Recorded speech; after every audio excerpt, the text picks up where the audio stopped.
जागतिक महिला दिनानिमित्त Janadhar social development and welfare foundation धुळेतर्फे गुणवंत विद्यार्थी माता सन्मान सोहळा संपन्न। याबाबत वृत्त असे की जागतिक महिला दिवसानिमित्त धुळे येथील सामाजिक संस्था Janadhar social development and welfare foundation धुळेतर्फे कौटुंबिक न्यायालय व सखी वन स्टॉप सेंटर यांच्या संयुक्त विद्यमानाने शिक्षण महर्षी दादासाहेब रावळ शासकीय तंत्रनिकेतन विद्यालय धुळे या ठिकाणी गुणवंत विद्यार्थी माता सन्मान सोहळा या ठिकाणी आयोजित करण्यात आला।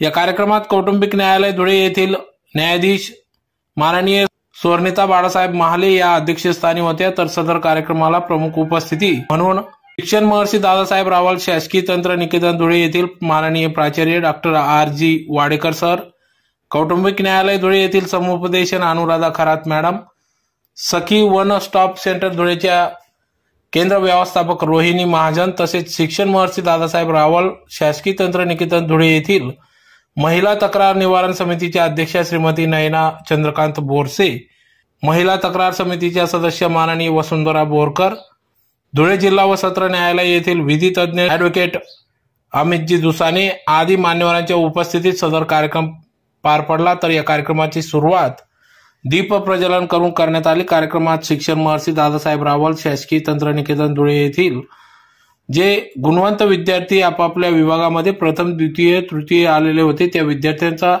सन्मान सत्कार त्यांना गौरवण्यात आले। त्यासह मातांचा देखील या ठिकाणी सन्मान करण्यात आला।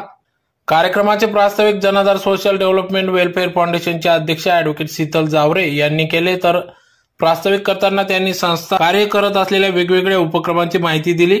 ॲडव्होकेट शीतल जावरे म्हणाल्या की जनाधार सोशल डेव्हलपमेंट वेलफेअर फाउंडेशन ही महिला, मुलं, वृद्ध, वंचित या सर्व घटकांसाठी काम करणारी एक सामाजिक संस्था आहे। ही सामाजिक संस्था समाजातील तळागाळातील वंचित घटकांपर्यंत पोहोचते व त्यांच्यापर्यंत शक्य तेवढी मदत करत असते।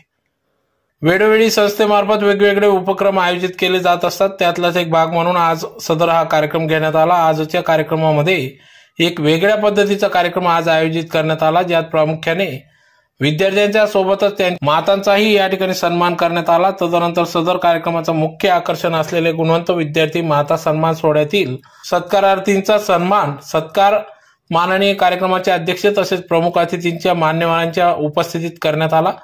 सदर सत्कारानंतर कार्यक्रमाचे अध्यक्ष कौटुंबिक न्यायालय धुळे येथील माननीय न्यायाधीश स्वर्णिताजी महाले यांनी आपले अमूल्य असे मार्गदर्शन या ठिकाणी विद्यार्थ्यांना केले। तर त्यांनी मार्गदर्शन करताना ह्युमन ट्रॅफिकिंग या विषयावर प्रकाशझोत टाकला। समाजामध्ये ह्युमन ट्रॅफिकिंगद्वारे मानवाची तस्करी कशी करण्यात येते याबाबत त्यांनी विद्यार्थ्यांना सविस्तर मार्गदर्शन केले, माहिती दिली। सदर मानव तस्करी होऊ नये यासाठी आपण काय काळजी घ्यायला पाहिजे अशा पद्धतीने अवेअरनेस झालं पाहिजे व शासनाचे चाइल्ड लाईन, वुमन हेल्पलाईन या वेगवेगळ्या सुविधा उपलब्ध करून दिलेल्या आहेत, त्याची प्रत्येक विद्यार्थी विद्यार्थिनींनी माहिती ठेवली पाहिजे आणि अडचणीच्या वेळेस त्याचा उपयोग देखील केला पाहिजे असा मोलाचा सल्ला या ठिकाणी त्यांनी दिला। त्यानंतर शिक्षण महर्षी दादासाहेब रावळ शासकीय तंत्रनिकेतन धुळे येथील विद्यार्थिनींची जेंडर इक्विलिटी यावर सुंदर असे पथनाट्य सादर करण्यात आले। प्रेक्षकांचे मने जिंकून पथनाट्याच्या मार्फत प्रेक्षकांचे मने जिंकले। त्यानंतर वन स्टॉप सेंटर येथील माननीय रोहिणी महाजन यांनी आपले मनोगत व्यक्त केले। सखी वन स्टॉप सेंटर बद्दल त्यांनी उपस्थितांना माहिती दिली। त्याचबरोबर विधी तज्ञ अमित दुसाने यांनी देखील विद्यार्थ्यांना कायद्याबद्दल माहिती दिली व अंतर्गत महिला तक्रार निवारण समितीचे अध्यक्ष नयनाजी बोरसे यांनी देखील विद्यार्थ्यांना मार्गदर्शन केले व आभार देखील व्यक्त केले। तदनंतर या कार्यक्रमाचे आभार प्रदर्शन जनाधार सोशल डेव्हलपमेंट फाउंडेशनचे सदस्य ईश्वर वाघ यांनी केले। तर सदर कार्यक्रमाचे सूत्रसंचालन सुप्रसिद्ध सूत्रसंचालिका पूनमताई बेडसे यांनी केले। तर सदर कार्यक्रमाला आयोजित करण्यात कौटुंबिक न्यायालय धुळेचे कर्मचारी वर्ग तसेच शिक्षण महर्षी दादासाहेब रावळ शासकीय तंत्रनिकेतन विद्यालय धुळेचे संपूर्ण कर्मचारी वृंद आणि Janadhar social development and welfare foundation धुळेचे सदस्य सुभाष जावरे, दिनेश पाटोळे, सिद्धार्थ मंगडे, प्रवीण राठोड, ॲडव्होकेट शैलेश सोनार, ॲडव्होकेट अतुल जाधव, ईश्वर वाघ व ॲडव्होकेट संदीप जावरे आदींनी या कार्यक्रमासाठी अथक परिश्रम घेतले।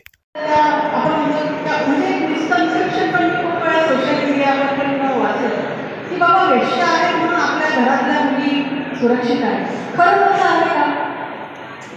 त्या कोणाच्या मुलीलाही घेत का? त्या कोणाच्या बहिणीलाही घेत का? तर आहे त्याच्यामुळे हे मिसकन्सेप्शन आहे.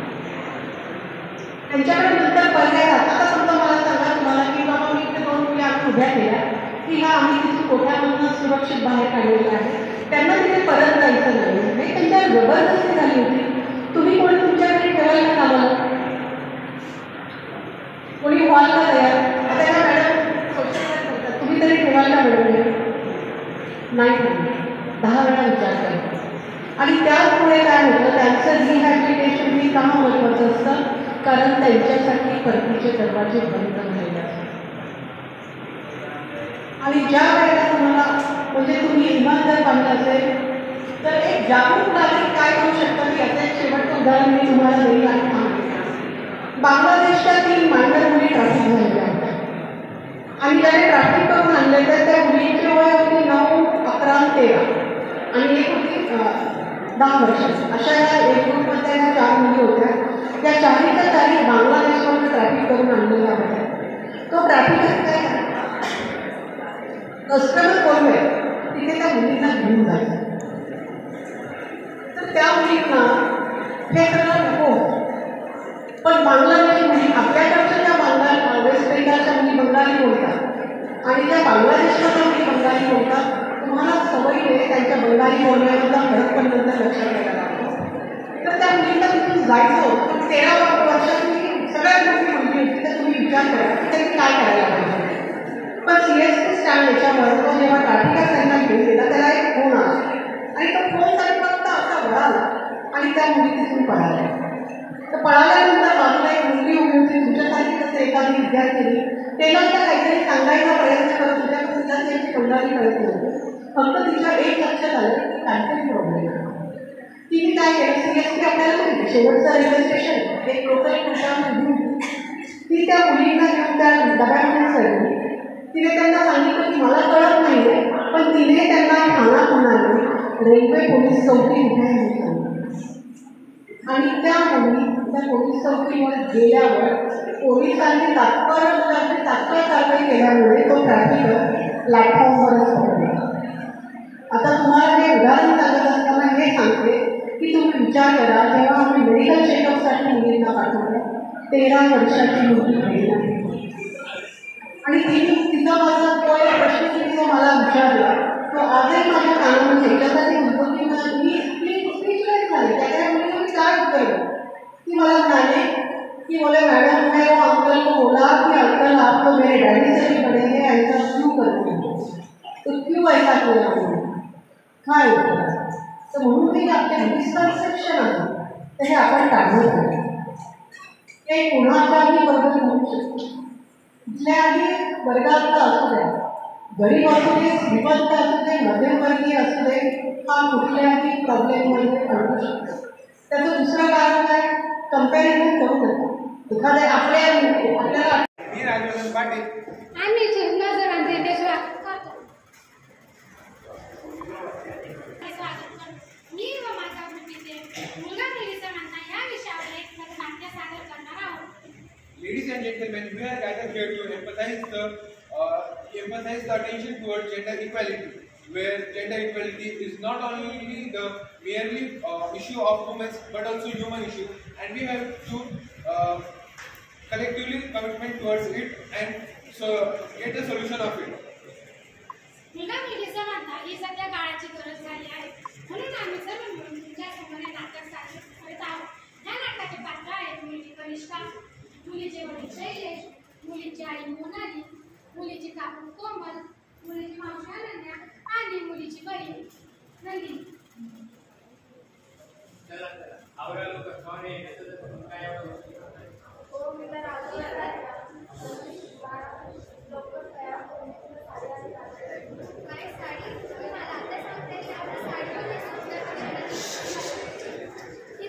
मुलीला साडी घालण्यात अजिबात इंटरेस्ट नाही, तिला तर जीन्समध्येच कम्फर्टेबल वाटते.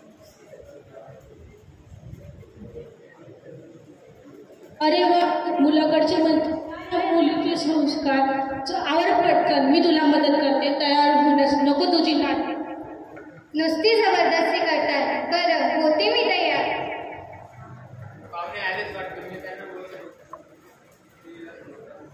हो, मी समजावते. अन्वी बाळा नीट आहे. जेव्हा तू त्यांच्यासमोर जाशील तेव्हा नीट बोल, हळू चल आणि जोरात तर अजिबात हसू नको, उद्धटपणे बोलू नको. हो ग बाई, या समाजात मुलीवर किती दबाव आणले जातात. या विषयावर कधी मुलांना कोणी असं सांगतं का?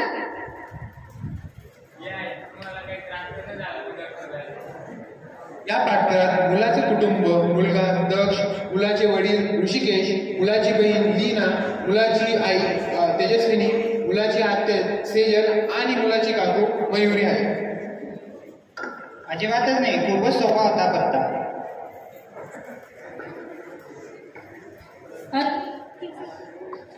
बाळा नीट चाल, पोळ्यांचा ट्रेन नीट धरा, एंधळापणा तो मुळीच करू. इथे सगळं जण बसून गप्पा गोष्टी करत आहे आणि ओळख परिचय चालू आहे. मुलीला बोलवा. बाळ तुझं नाव काय? मी अन्वी. तू कुठे जॉब करते? मी IT कंपनीत सॉफ्टवेअर इंजिनियर म्हणून काम करते. अरे वा. इथे मुलगी स्वतःच्या पायावर उभी आहे. ती आर्थिकदृष्ट्या खंबीर आहे आणि तिचा स्वतःचा खर्च ती स्वतः करू शकते. अरे वा, खूप छान. माझा मुलगाही सॉफ्टवेअर इंजिनियर आहे.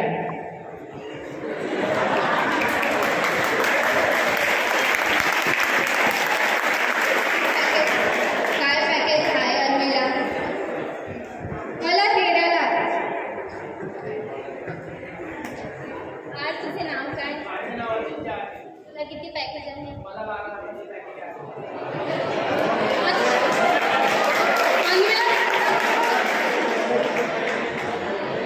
आमच्या ताईला स्वयंपाक बनवण्यात अजिबात इंटरेस्ट नाही, फक्त ती मॅगी मात्र खूप छान बनवते.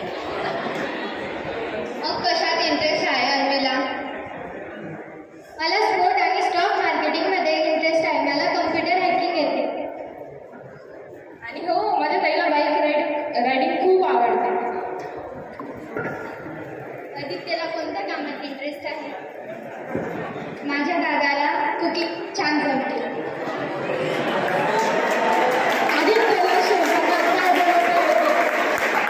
आदित्यला स्वयंपाकात काय बनवते? मला शाकाहारी पदार्थ वेगवेगळ्या पद्धतीत बनवता येतात. आदित्य मला घरकामातही खूप मदत करतो. भारतात पुरुष प्रधान संस्कृती असूनही आदित्यला घराच्या कामात व स्वयंपाकात रुची आहे. यात मुलगा मुलगी समानता दर्शवलेली आहे. कार असावी आणि गावाकडे थोडी जमीन असावी. आणि हो, गाडी फॉर्च्युनरच पाहिजे. अरे बापरे. आपण लग्नाचा खर्च इक्वल करूया. हो, हे वर्ष पडला मला. आपण इक्वल खर्च करूया. मग सगळेच इक्वल पाहिजे. मुलीचाही स्वतःचा फ्लॅट पाहिजे, थोडी शेती असावी. आणि माझ्याकडनं फॉर्च्युनरची अपेक्षा ठेवण्यासाठी त्याच्याकडे पण BMW 7 सिरीज असावी असं मला.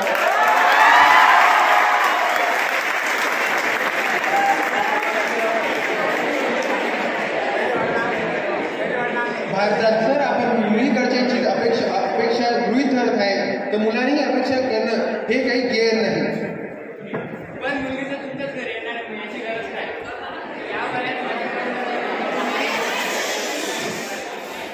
माझ्याकडनं जर कधी गाडी फ्लॅट बनवलं याची अपेक्षा जर कधी करत असणार आणि मी जर कधी मुलीकडनं गाडी फ्लॅट अपेक्षा केली तर त्यात गैर काय? वयाच्या 26व्या वर्षी मुलाकडून गाडी फ्लॅट बंगला या सगळ्या अपेक्षा केल्या जातात. तर यात मुलीकडून नाही तर यात मुलगा मुलगी समानता कुठे आली? या समाजाच्या पलीकडे जाऊन आपण मुलगा मुलगी समानता या विषयाचा विचार केला पाहिजे. जिथे मुलगा मुलगी समानता असेल तेथे प्रत्येकाला भरभराट दिसेल आणि हे न्यायाचे आणि योग्य असेल. Gender equality simply means that giving equal rights and opportunity to any gender. So give equal Education, equal financial stability, equal, and most importantly giving equal respect. And that's how the मग बाळ म्हणतो अगं आई शाळेत जाऊन काय होणार? तर मग आई म्हणतो पाटीवरी आण ज्ञान लिहून पाटीवरी आण ज्ञान लिहून अज्ञान टाक धुवून पाटीवरी आण ज्ञान लिहून अज्ञान टाक धुवून अरे राहू नको अज्ञानी गोळा रे अज्ञानी गोळा रे लढीवाळा शाळेत जा माझा बाळा रे लढीवाळा शाळेत जा माझा बाळा. मुलगा म्हणतो अगं आई आपली परिस्थिती तशी नाहीये मी शाळेत जावं असं मग कसं होईल. तरी आई त्याला हिंमत देऊन सांगते बाळाला अरे दुनियाच्या दारी मी घासील भांडी दुनियाच्या दारी मी घासील भांडी शिकवील शाळा तुला मी दुनियाच्या दारी मी घासील भांडी शिकवील शाळा तुला मी येतो शाळेने तिसरा डोळा रे येतो तिसरा डोळा रे लढीवाळा शाळेत जा माझ्या बाळा रे लढीवाळा शाळेत जा माझ्या बाळा. अगं आई अरे पण आपलं दुःख कमी होत नाही आपल्या मागे कोणी नाही. तरी ती आई म्हणते दुःखाचे दिन सारे जातील निघून दुःखाचे दिन सारे जातील निघून राहील काळ बसून दुःखाचे दिन सारे जातील निघून राहील काळ बसून चल बदलू काळ हा काळ रे लढीवाळा शाळेत जा माझ्या बाळा रे लढीवाळा शाळेत जा माझ्या बाळा. तरी बाळ हट्टाने आपल्या पिताचं नाव काढतो वडिलांचं. अगं आई वडील तर नाही आपल्या मागे मग कसं होईल. तरी ती आई म्हणते गेले पिता तुझे सोडून जाण गेले पिता तुझे सोडून जाण आपले आता भगवान गेले पिता तुझे सोडून जाण आपले आता भगवान दाता जगाचा तो भोळा रे दाता निराळा रे लढीवाला शाळेत जा माझ्या बाळा रे लढीवाला शाळेत जा माझ्या बाळा. बाळ म्हणतो अगं आई शाळा शिकून होणार नाही शकत. तरी ती आई म्हणते बाळाला की बाळ शाळा शिकूनी तू होशील राजा शाळा शिकूनी तू होशील राजा राजा ग बाळबाई माझा शाळा शिकूनी तू होशील राजा राजा ग बाळबाई माझा. सादर करते ज्याच्यातून तुम्हाला कळणार आहे की शिक्षण काय असतं असं. रे रस्ते करणाऱ्यानो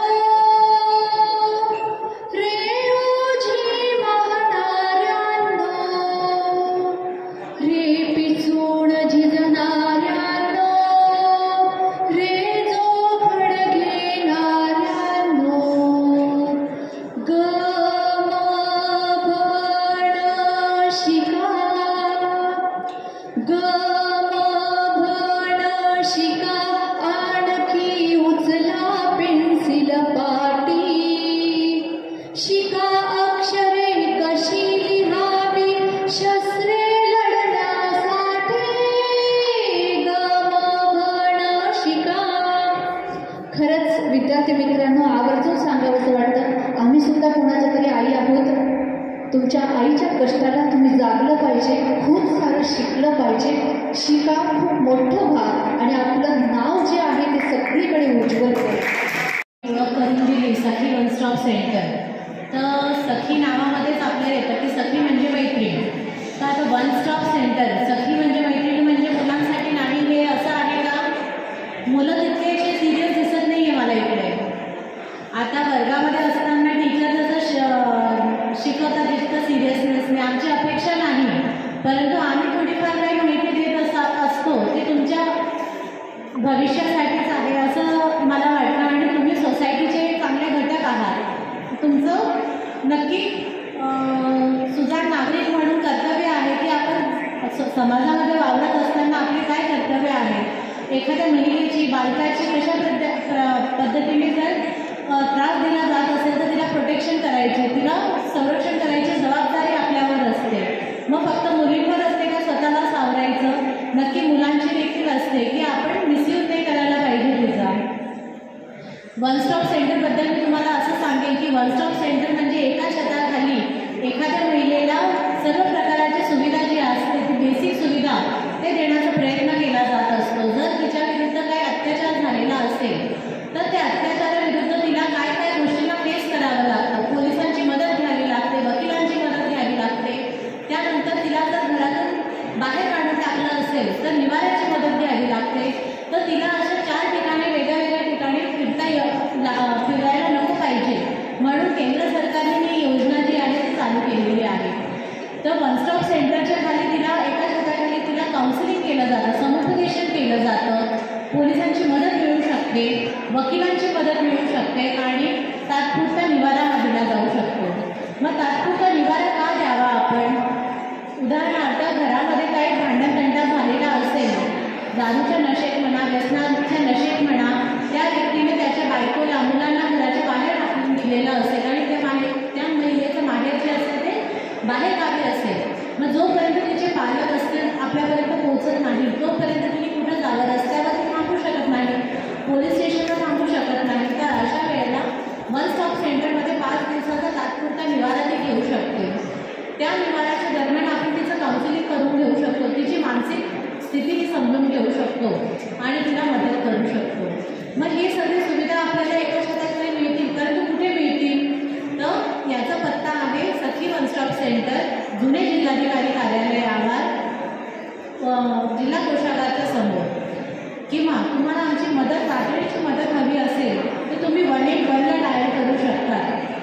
हेल्पलाईन नंबर तुमच्या मॅडमांनी सगळं सांगितलं, मेघना मॅडमांनी सांगितलंच की तुमच्या एंट्रन्सला डिस्प्ले केलेला आहे. चाइल्ड हेल्पलाईन नंबर काय आहे, महिला हेल्पलाईन नंबर काय आहे, किंवा इमर्जन्सी पोलीस सर्व्हिसची मदत लागणार असेल, तुम्ही जागरूक असायला पाहिजे. तुमच्या आजूबाजूच्या परिसरामध्ये आपल्यासाठी काय लावलेलं आहे, काय इमर्जन्सी सर्व्हिसेस आहे. तुम्ही जात असताना तुम्हाला ॲक्सिडेंट झाला तर तुम्हाला ॲम्ब्युलन्सची गरज वाटते तर तुम्ही पटकन कुठला नंबर डायल करणार आहात. ॲम्ब्युलन्सची तरी तुम्हाला इमर्जन्सी हेल्पलाईन नंबर माहिती आहे का काय आहे? आपण थोडंसं सुजाण नागरिक आहात, तुम्ही 18 वर्षापेक्षा मोठे झालेले आहात, तर तुमच्यासाठी मी इमर्जन्सी तुम्हाला मी जर माझा मोबाईल नंबर देणार किंवा माझ्या ऑफिसचा लँडलाईन नंबर देणार हे तुम्हाला पाठ होणार नाही. परंतु इमर्जन्सी सर्व्हिसेस जे असतात, टोल फ्री नंबर जे असतात हे तुम्हाला कधी कुठल्याही क्षणी कामात येऊ शकतात. म्हणून तुम्ही लक्षात ठेवा, मॅडमांनी जसं आपल्याला महाने मॅडम सांगून गेले की बालकांसाठीचा जो नंबर आहे, हेल्पलाईन नंबर आहे तो आहे 1098 म्हणजे 1098.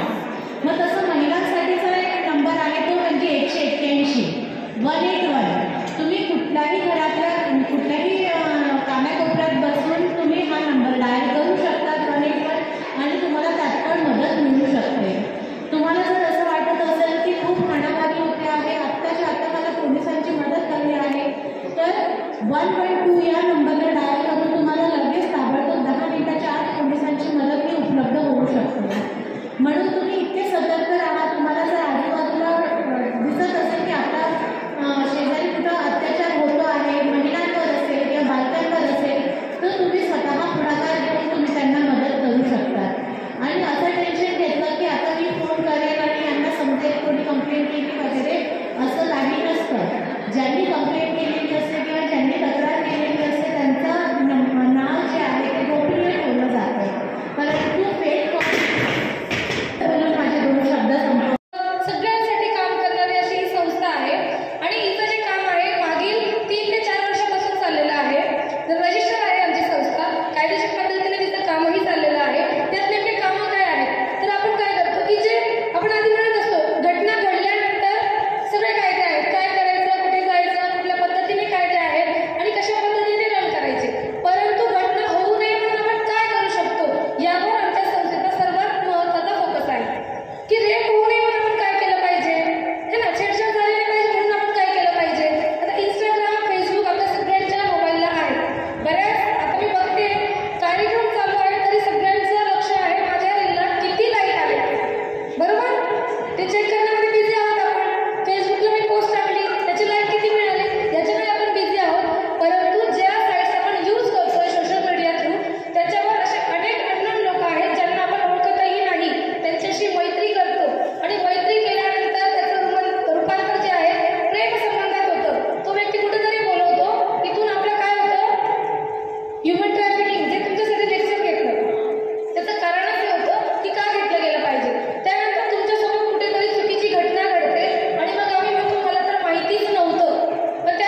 फक्त वेळेच्या अभावी आपण सगळ्याच पालकांचा इथे सत्कार नाही करू शकत, पण माझ्या शुभेच्छा सगळ्याच पालकांना आहे. घरी जाऊन सगळ्यांनी सांगायचं की मॅडमांनी सगळ्यांना शुभेच्छा दिल्या आहेत. सगळ्यांच्याच आई वडील आपल्या पाठीशी असतात आणि आपले आई वडील आपल्या पाठीशी आहोत म्हणून आपण आज इथे आहोत. ठीक आहे. आणि त्यामुळे सगळ्यांचंच अभिनंदन. इथं बसलेला प्रत्येक विद्यार्थी हा गव्हर्नमेंट पॉलिटेक्निकचा विद्यार्थी आहे, अर्थातच तो गुणवंत आहे आणि I am proud of that.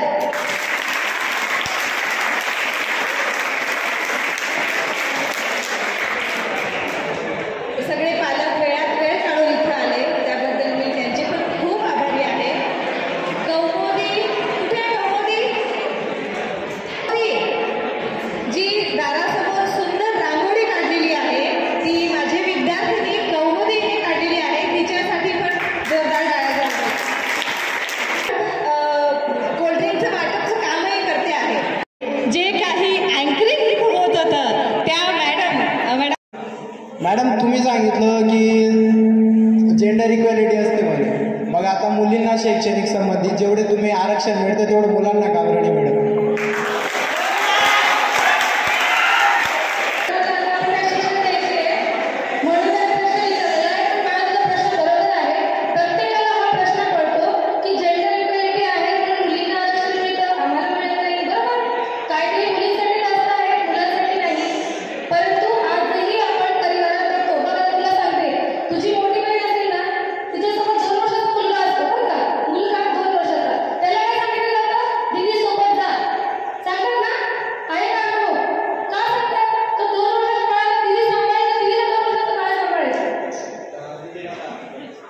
किती सांभाळली ना?